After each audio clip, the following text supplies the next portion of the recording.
Michael and myself will go into questions and answers.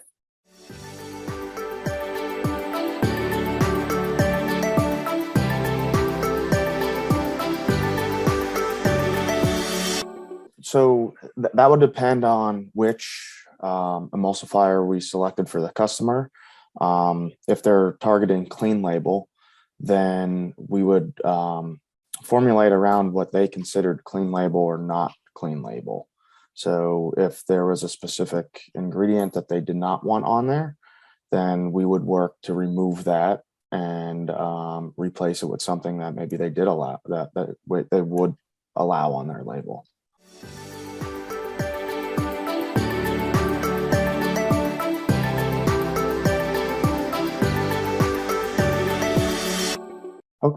Yeah, that's a good question. So, well, the release agent will, right off the bat, will typically have a much greater release strength. So it will stick less by using the release agent. The release agents also have a greater polymer resistance. So it has a greater ability to maintain its original properties. That ultimately leads to you having to apply it less. So I think between the two, those two, it would ultimately lead to cost savings. So you'd have less waste from having greater release strength because more of your product will be coming out of the pan. And it also these release agents also help maintain the longevity of your equipment. So anything you'd spray it on, pans, belts, drive change, any surfaces, it will help increase the longevity of that equipment.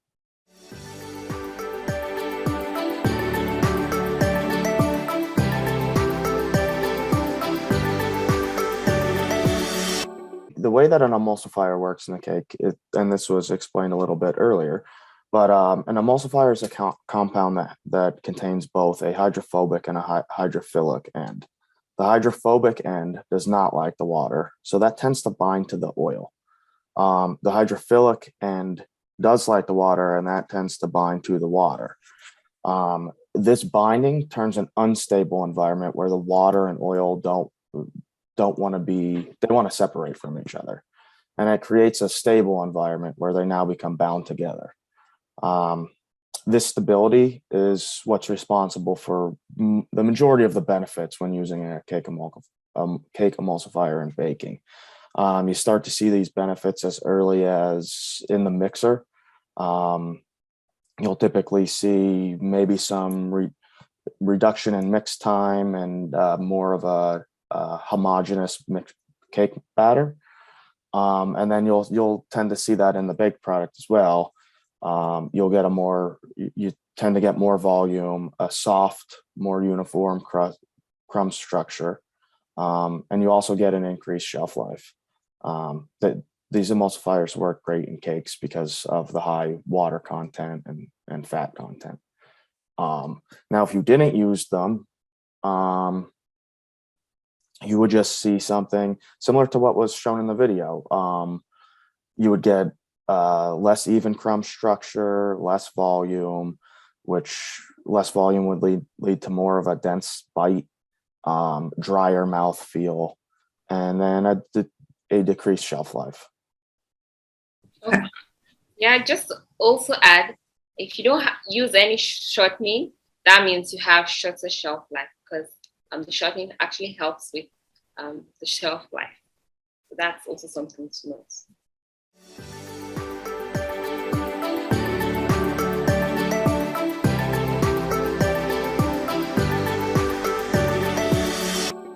Vantage Food is focused on providing product solutions. This includes providing clean label solutions as well. We currently have clean label options within our portfolio, but this is a moving target. Since the consumer demands are changing based off of the latest trends and research,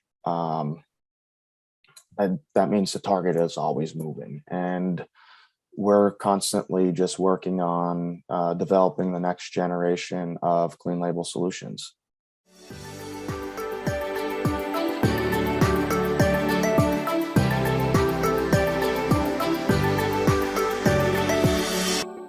This is a good question because it's important that the right amount of release agent is evenly dispersed on the surface. Um, the release agents can be brushed, dripped, or sprayed onto the surface. Some smaller bakeries might just brush it on, but as you get into the larger bakeries, they'll tend to automate this process. And here at Vantage, we design all different types of sprayers and applicators to meet the customer's needs, depending on how and where they're applying this release agent. So to answer the question, I would say spraying the release agent is best if it can be sprayed, depending on the viscosity. But that would cover the most surface area while using the least amount of product. And this can be done with great precision with the right equipment, which Vantage makes.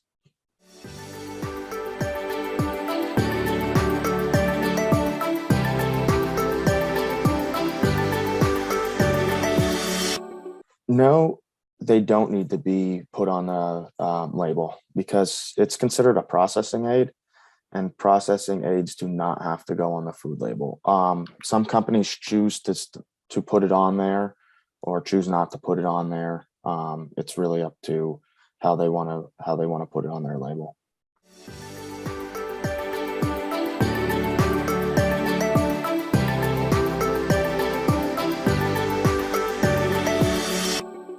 Yeah, I mean, we have many shortenings and emulsifiers that that are vegan.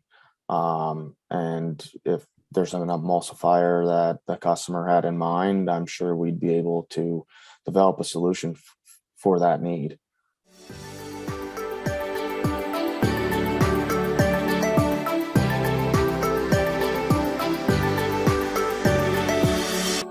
They mentioned this in the video as well. It's the clean label is that term clean label is very ambiguous. So it's constantly changing based off of the customer's perspective and the current trends.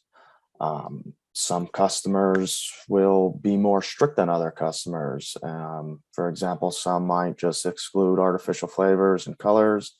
And then on the other hand, another customer might follow the pantry rule that Laura mentioned, where they will only use ingredients that are found in a home pantry. So it's very customer driven, and we've been handling that by just listening to the customer, understanding their needs, and then helping them solve them. Yes, just also add to what Michael said. As he said, most customers actually, it's based on what customers want, and that's very difficult to achieve since this varies from one customer to another customer. And then if it's specific, it's a little more better, and you have what to work with. So I think most of the concerns are chemicals, where customers don't want to have any form of chemicals or preservative in the cakes, emulsifiers. So you have replacing PGME, or then you can also use the pre-gels and then the hydrocolloids and protein isolates like whey and gluten. So these are some ingredients that could be used to improve, to make clean label cakes for your customers. But it's really depends on what they want at time. So just pay attention to what they're requesting for and then work with that. And I think Vantage are actually good at that. So yeah, working with them will be great.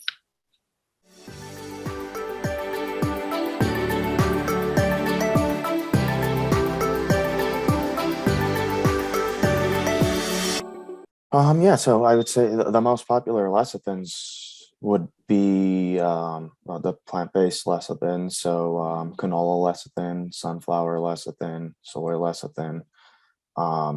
They're used pretty widely just across the entire baking industry, from my understanding. Then eggs, eggs actually serve as a very good emulsifiers. Just that because of the cost of cakes and then cost of production, if you're doing that in large quantity, you want to consider either lecithin or the whey protein, and then also the hydrocolloids. Or if it's for smaller baking industries or smaller cottage industries, eggs are still very good replacements for the emulsifiers.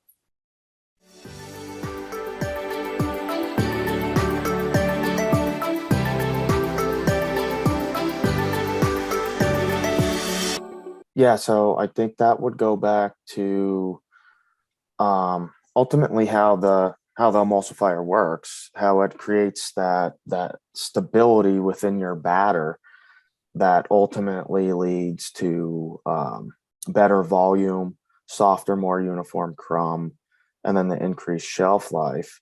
And then all of that kind of comes together to give you a more desirable mouthfeel. It's probably going to be softer and just more desirable from that standpoint. And then over time, since it helps with the shelf life and the water retention, it will stay. It will stay in that desirable mouthfeel range longer since it's staling slower. Just also add more. It provides more uniform cells. Like you want to have good mouthfeel, so you have more uniform cells, and then a smoother mouthfeel, just as Michael said, and then less tunneling. So that's one of the major things it does. Thank you so much, Michael, for all the answers you gave to all the questions. Thank you, Vantage Food, for sponsoring this seminar. And this recording will be available next week on the Baker Academy. And be sure to check back. And also, if you have more questions or you want to contact us or ask, have any difficulty you want to solve or problem, you can just always reach out to us on BAKERpedia professional page on Facebook and also on LinkedIn, and we're sure to answer your questions. And yes, for more questions or problems, please be sure to reach out to us. Thank you so much for your time, and thank you for listening, and thank you so much, Vantage Food, and thank you so much, Young and Slaw, and have a great day.